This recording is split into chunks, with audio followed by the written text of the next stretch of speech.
Hello everyone.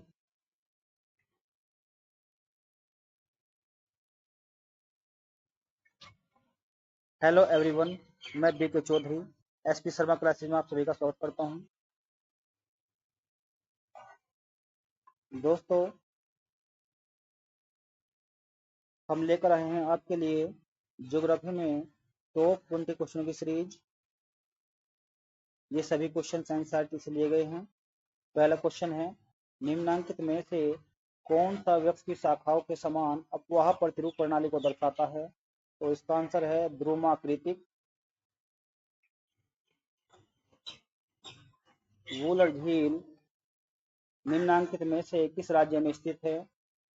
तो ये है आपका जम्मू कश्मीर राज्य में। और वूलर झील भारत में मीठे पानी की सबसे बड़ी झील है। नर्मदा नदी का उद्गम कहाँ से हुआ है? तो ये हुआ है अमरकंटक पहाड़, जो कि मध्य प्रदेश में स्थित है। निम्नांकित में से कौन सी लवणीय वाली जल वाली झील है?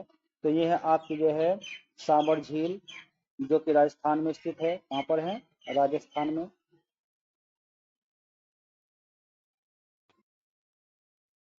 निम्नांकित में से कौन सी नदी प्रायद्वीपीय भारत की सबसे बड़ी नदी है? तो प्रायद्वीपीय भारत की सबसे बड़ी नदी है गोदावरी नदी, जिसे वहां पर बूढ़ी गंगा के नाम से भी जाना जाता है। बूढ़ी गंगा के नाम से भी जाना जाता है।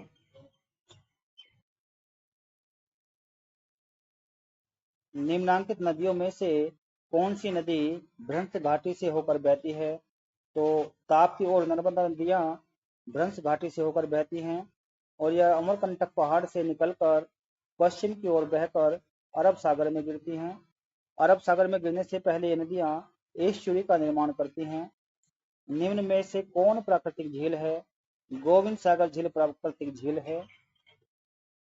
प्राकृतिक झील वह होती है जो जिसका निर्माण, देखिए, प्राकृतिक झील वह झील होती है जिसका निर्माण प्रकृति के द्वारा किया गया है, और कृत्रिम झील वह होती है जिसका निर्माण मानव के द्वारा किया गया होता है। क्वेश्चन है, निम्नलिखित में निम्न में कौन सी लवणीय जल वाली झील है?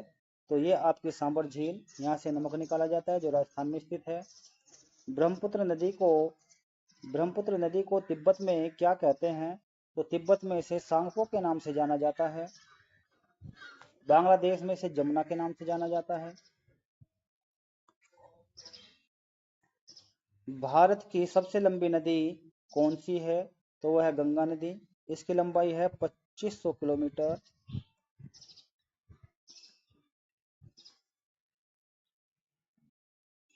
नर्मदा का उद्गम किस राज्य से होता है? नर्मदा का उद्गम मध्य प्रदेश से होता है।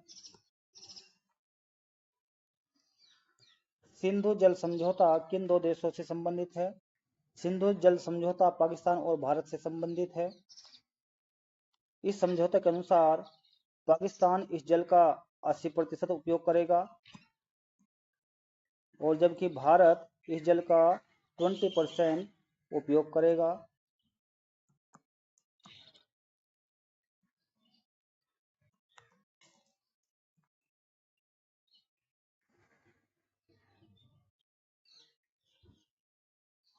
नागार्जुन सागर नदी परियोजना किस नदी पर स्थित है?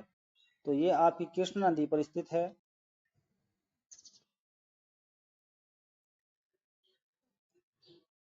तापी नदी किस सागर में गिरती है? तापी नदी किस सागर में गिरती है? तो ताप्ती नदी अरब सागर में गिरती है, और गिरने से पहले एस्चुरी का निर्माण करती है। कभी कभी आपसे क्वेश्चन पूछ लिया जाता है कि पूरब से पश्चिम की ओर बहने वाली नदियां कौन कौन सी हैं? तो वह आपकी नर्मदा और ताप्ती। बिहार का शोक के नाम से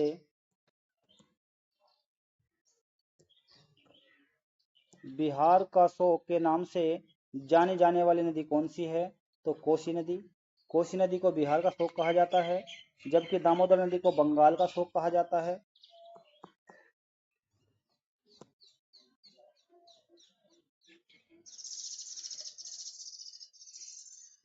भारतीय मरुस्थल की एक महत्वपूर्ण नदी कौन सी है? तो वह लूनी नदी, जो कच्छ के रण में खो जाती है। लक्ष्मी सागर झील किस राज्य में स्थित है? लक्ष्मी सागर झील उत्तर प्रदेश राज्य में स्थित है।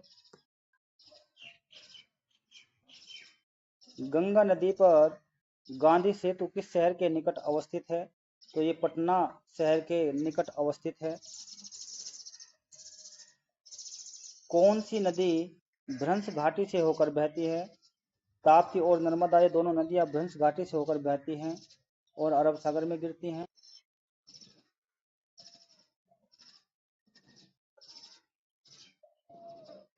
कौन सी नदी प्रायद्वीपीय भारत की सबसे लंबी नदी है? तो प्रायद्वीपीय भारत की सबसे लंबी नदी गोदावरी नदी है। ये थे हमारे ज्योग्राफी के टॉप 20 सीरीज। दोस्तों, ऐसे ही वीडियो को देखने के लिए हमारे चैनल को सब्सक्राइब करें, वीडियो को लाइक करें, शेयर करें। और इसमें यदि आपको इसकी पीडीएफ चाहिए और संपूर्ण वीडियोज आपको जो है चाहिए, तो इसके लिए हमारा एक ऑफर चल रहा है।